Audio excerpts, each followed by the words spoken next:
A bass fisherman's victory is in their preparation. They toil day and night to prepare for one day. And in their preparation, they're ready. They're capable. They have trained. They're willing. And their tirelessness to be victorious is inevitable. Victory is within their grasp because they see it, they know it, and they know one cast can bring them in the fish of a lifetime.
Do I really need that?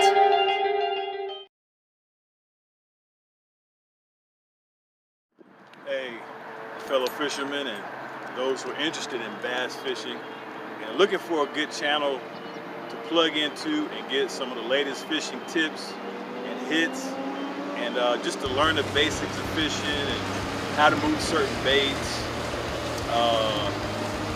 how to locate fish, how to move your line, your rod, and just a simple breakdown of bass fishing using different baits and different lures.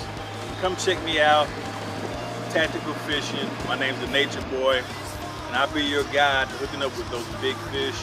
And this is just one of my delights. It's a KVD Colorado Blade back behind a KVD white trailer. This is perfect for that mucky water or even clear water. You know, if those fish are hungry and they're looking for something, you know, quick and fast moving and a good imitation of a fleeing fish, this is a great thing to throw if you're looking around for great baits or your starting lineup. Everybody has a starting lineup in bass fishing. If you're looking for something to try, check out the Colorado Blade. This is a KVD Colorado Blade and also a KVD clear plastic. So with all that said, come check me out. Your boy, the Nature Boy. So you can keep it popping like me. I'll see you at Tactical Fishing.